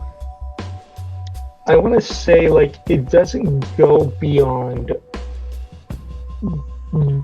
I don't want to say it doesn't go beyond good. Like, between good and great, I want to say.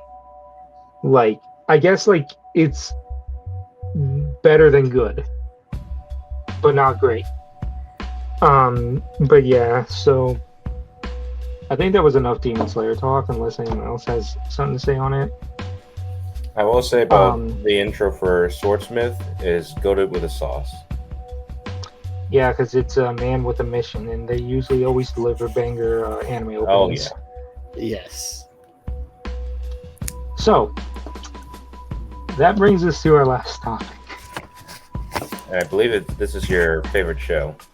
Sam 2, Not the my- anime. Second favorite show. Well, I didn't say... Second most wanted for Toonami. So I want to give some context.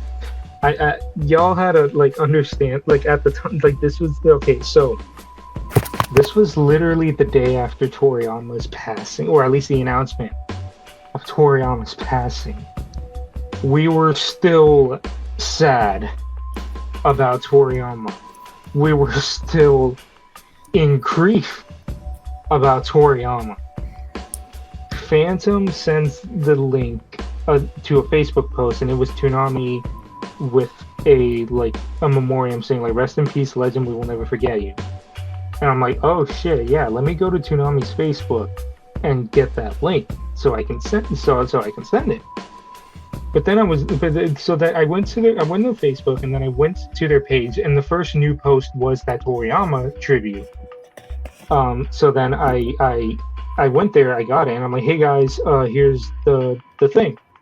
But then I looked on their page, and then I saw another post that was posted like a couple minutes before, and I'm like, "What the?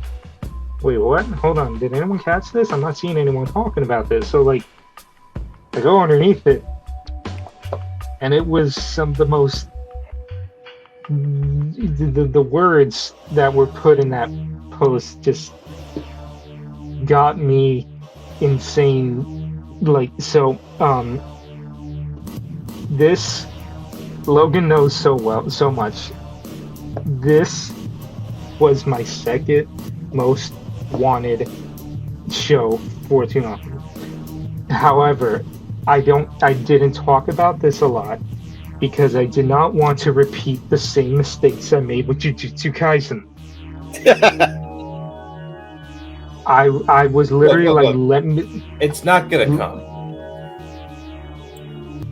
Shush. You never know. ZOM 100 bucket list of the dead. I mentioned it a couple times in our previous podcast because I think last year when we were talking what are we watching, Steve was talking about watching the simulcast, and he said, "Oh yeah, and I'm also watching ZOM 100 bucket list of delays," and I'm like, "Oh yeah," and then I proceeded to rant about like the show constantly getting delayed. And I also said like it's ironic that like this is they're trying to like mock the workplace, the toxic workplace culture that Japan faces, which unfortunately is still a thing. And yet at the same time, this show is most likely getting these delays for that same reason. And I remember Logan even made a joke saying, "Well, you know what they say, right? What you know."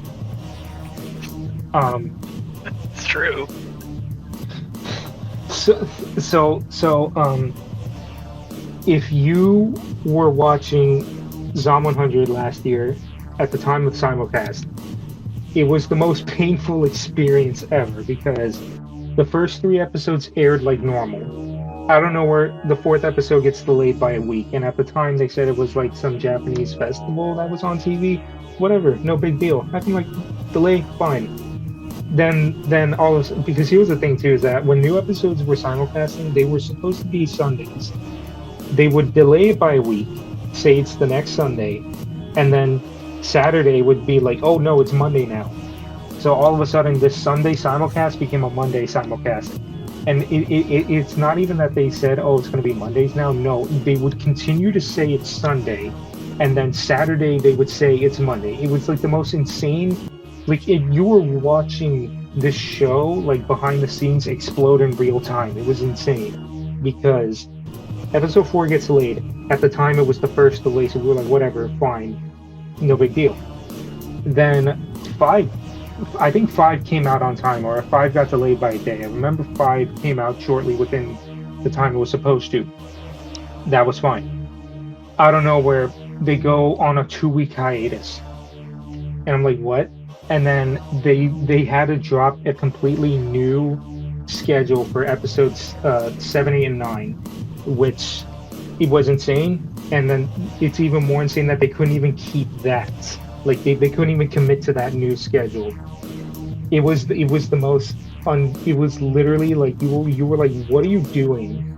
And then after episode 9 dropped, the show went on an indefinite hiatus.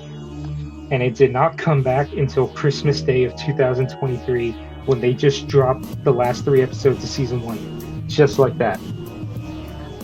But now I don't want to go too much because I don't want to admit Silver was right with that joke he said. Here's why I'm so enamored by it, but like in love. Between with its hiatus, when it went on hiatus, I was like, okay, you know, why don't I read the manga? I had a subscription to the Viz manga app, and I decided, screw it, let me read chapter 1 and keep going. And I wanted to see like, you know, like the rest of it. And some of my reactions to the manga were there in our Discord. However, when I was getting way past anime territory, that's when I just started giving Logan my reactions, because usually Logan's like, you're not big on like spoilers unless it's for like a series, unless you tell me outright. You're usually okay with the stuff that I react to, so I usually tend to give Logan my reactions. Yeah, if it's the kind of thing that I'm either like I know I'm gonna watch at some point or whatever, then I'd be like, yeah, just don't. But I mean, in all honesty, like I did not expect to see this drop on Toonami, so it was like, yeah, you know, I don't see it happening, especially after the delays and everything. It was like, yeah, just I don't really see it happening. So yeah, go for it. And here we are. So I'm not gonna spoil anything, but the series past the first season, like the events, is literally like I'm not joking when I say this, like full stop, one of the best things I've read in such a long time. Like I don't say that lightly. I literally don't. Like it's like, and I know I might say like, oh, this is the best thing ever or whatever, but like I am not joking when I say this. Like because what it essentially is like it tackles these themes of essentially living in the moment.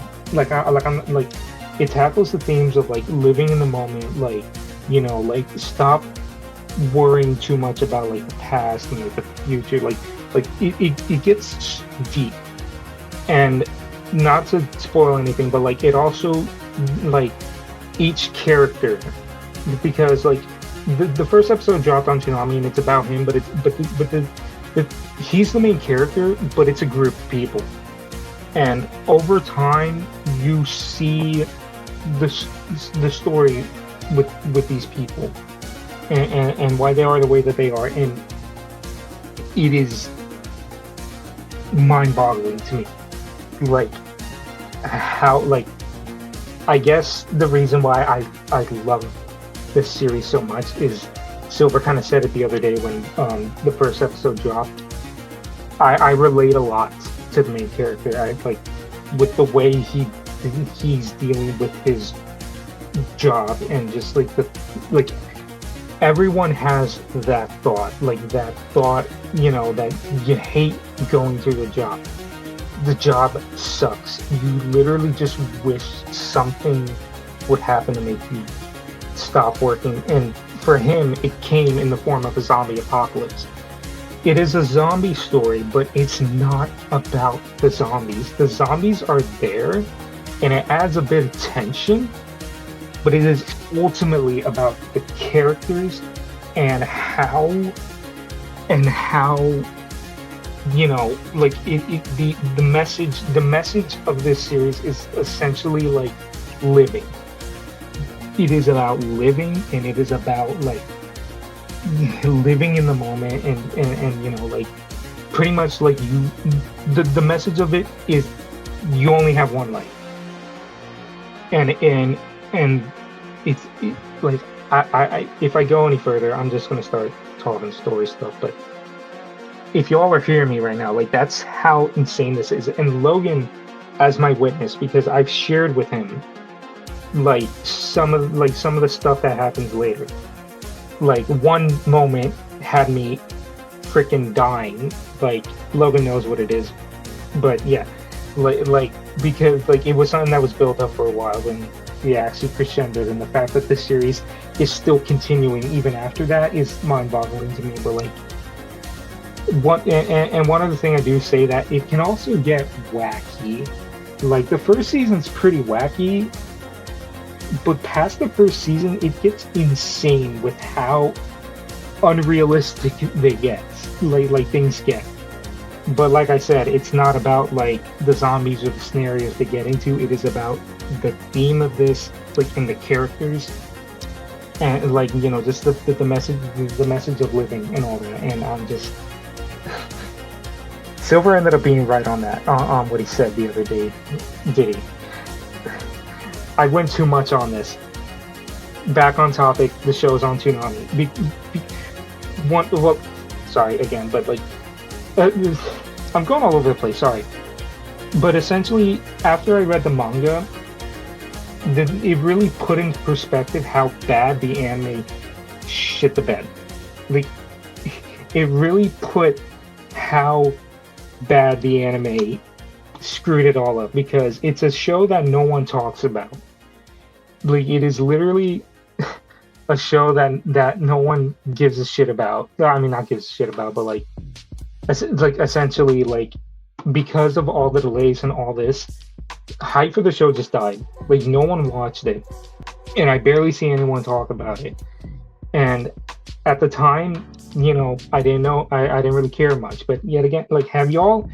I know there's a bunch of examples of this, of a manga, of a really great manga that's unfortunately been screwed by terrible anime adaptations. Like, you can name a bunch of examples. That's what's like. Well, I should stress, the anime is not bad. It is good. It was just like the way they released it hurt its chances. In my opinion, the show shouldn't have been summer 2023. It should have been winter 2024. Anyway, so show's on Toonami now, and you can bet your ass I was excited, because that means more people watch this, and I was all excited for it. I'm not gonna go too deep into it, mainly because I already know I'm caught up to the manga, so I'm not.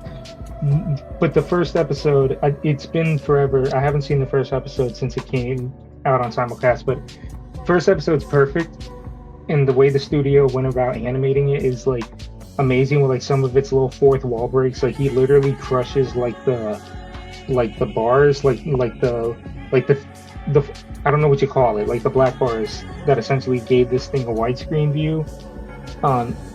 And you know, you see him going through his shitty job, and it's just, you know, like, everyone can relate to that. And then all of a sudden a zombie apocalypse happens, and all of a sudden he has renewed interest in life again. And yeah, it's amazing. Yeah. Alright, I'm gonna stop talking now. Sam, I don't know if you have anything to say on Psalm 100 Bucket List of the Dead? I haven't seen it yet, but I always figured that it would come to the block. It's a Viz production. Viz produced it, so it's something where it's like, well, it's in their best interest to have it as on many platforms and places as possible. So, happy it's on the block. Hopefully it does well. Okay, Phantom? I don't know if you watched it, like, or the first episode at least. I didn't have to work last weekend, so I actually did watch it. I enjoyed it. I get why you enjoy it. Yeah. Joshua? I watched the Toonami premiere. I can really say it's a interesting and weird show, and I'm interested to see where it goes. Logan, you know as much as I do regarding this series, and I've given you my reaction, so you have as much knowledge on this as I do, but I mean, like, still, like, floor's yours on this topic. Yeah, I mean, I haven't seen the actual episode because I wanted to watch it on Saturday night, but because I had an early flight for that flight to LA for the movie premiere, I had to go to bed early, so unfortunately I had to skip it because I don't have access to the Toonami East Coast feed anymore, which probably would have allowed me to watch it. But anyway, I mean, yeah, so the advantage is, obviously, I know, kind of what's going on. It's funny because I don't think it was the last episode we did. It might have been 2 episodes back. But I gave you a bunch of shit for watching all of Licorice Recoil before it even came to the block. This time I can't give you give you crap for that because, as I even said, I didn't expect it to come to the block. So, well, I mean, also too with Licorice, I watched it after Toonami, and like it was announced it was coming to Toonami. True, yeah. Which This you watched, well in advance, and then it was like, oh hey, it's coming. So yeah, different situations, but so that's kind of where I am in that it's like I know at least the main plot beats of what the entire season's going to cover, and then obviously because you and I have talked about what the manga ends up doing, I know what's going forward. The nice thing is, because again I'm not particularly picky about spoilers with stuff, it's interesting enough that like since I should be free this weekend, I don't have anything planned. I'll probably watch episode 1 right before I watch episode 2.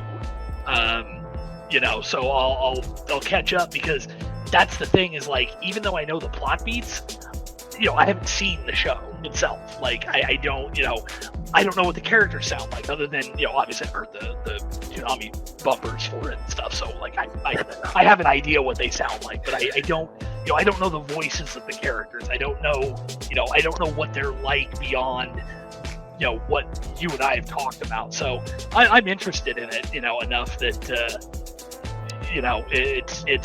it's a good pickup for the block. And the biggest thing is, it would be nice if it ends up not necessarily something like Big O, where back in the day it didn't really exactly light up the anime world when it aired on Japanese TV, but then Big O came over here and did well enough that Cartoon Network commissioned the second season. Do I think that's going to happen? Probably not. But I would like to see, hopefully at least, that this might give it enough for them to look at it and go, okay, season 1 had a lot of production issues. Let's give it another shot at a second season, and maybe not drop the ball this time. It would be nice to see that happen, just because knowing at the very least. Oh, sorry, like at the very least, I want more eyes on it. But you were saying?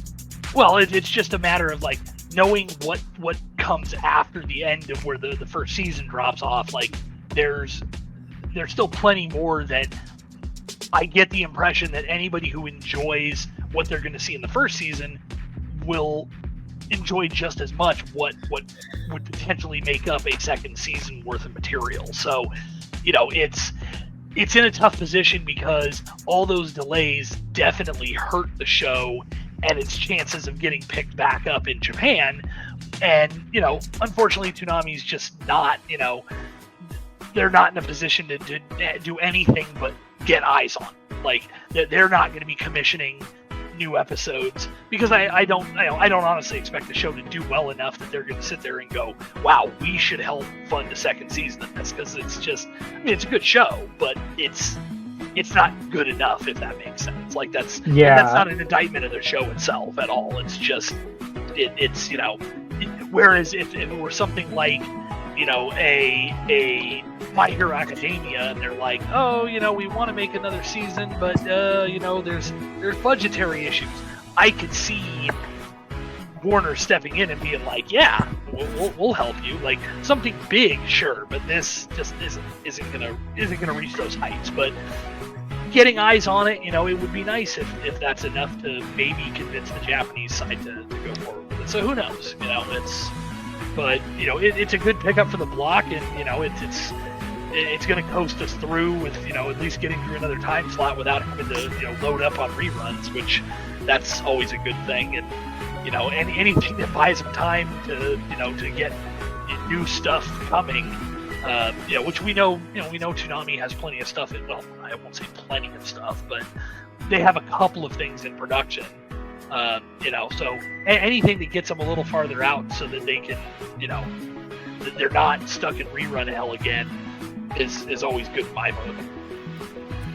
Hopefully we're not like at the lowest points of like 2022 and all that, where it was literally just ship it in one piece all day, every day.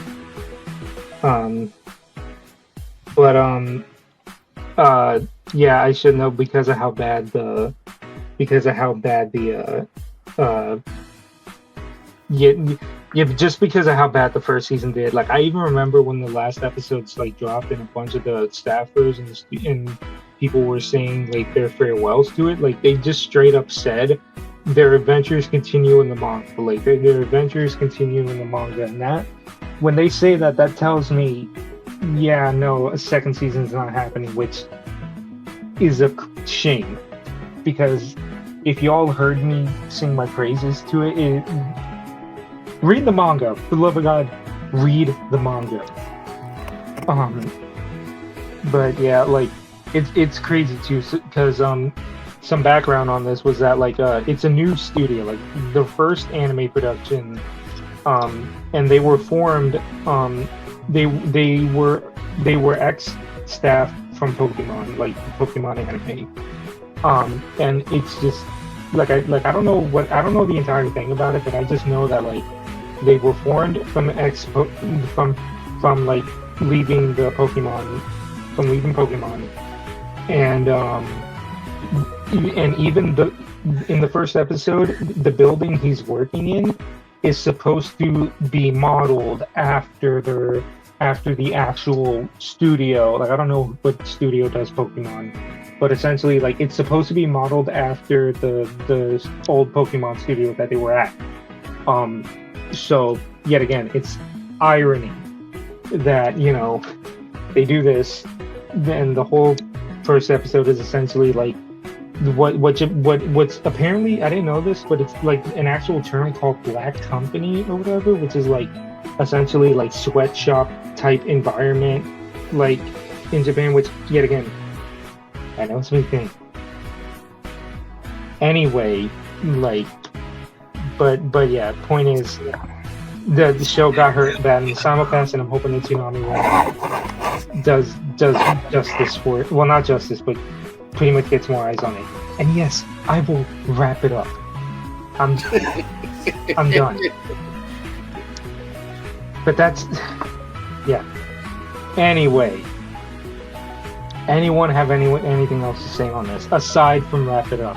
To be fair, this isn't the longest podcast we had. I mean, as far as time and podcast go. But anyone else have anything to say?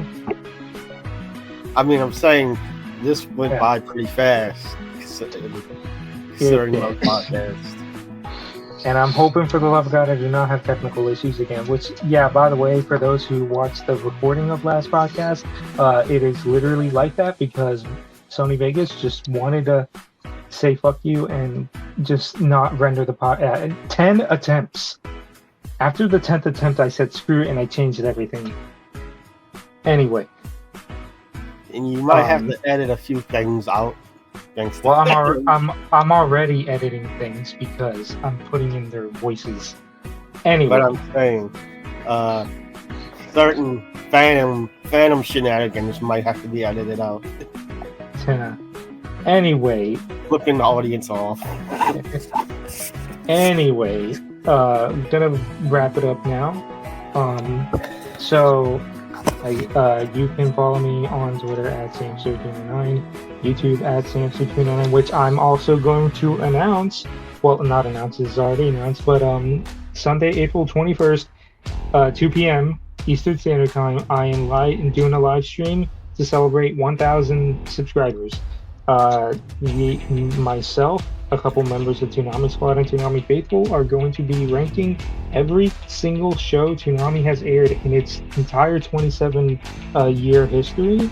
We're going to be putting every single show on a tier list, and I just expect to have some good old fun. And then, you know, I made the list publicly available. So, like, hit me up on Twitter with your list, and then I'll have your list on the screen. And we'll judge you in a respectful manner about your opinion on where you rank the shows. And yeah, so yet again, Sunday, April 21st, 2 p.m. Eastern, on my channel, SamSir29, live stream. I call it the Great Toonami Tier List ranking or something like that. I'll get a better name for it, but yeah. Anyway, and then you can follow, and then Toonami Squad on Twitter, Toonami Squad Facebook, Toonami Squad Instagram, Toonami Squad on TikTok. That might be banned in like 100 days apparently. Blue Sky, Toonami Squad. I think we also have Threads, website. Hit up the website and read the latest opinion piece by Daniel, by the way, regarding the 2020 streaming bubble burst. Like, long read, but it's a good read.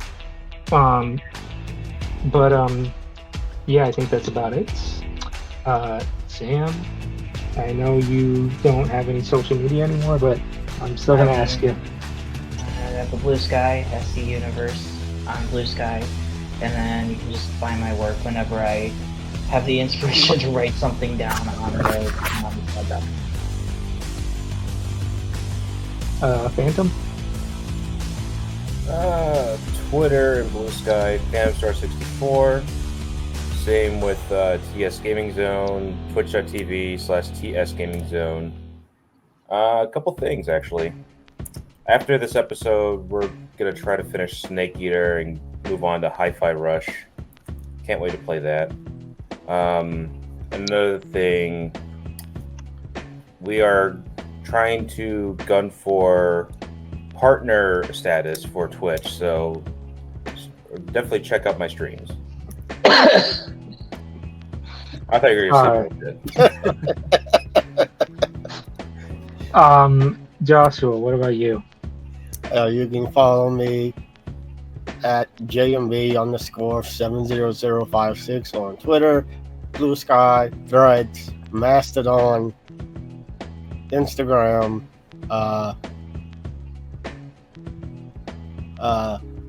JMB Nola on Facebook, and I think that's everything.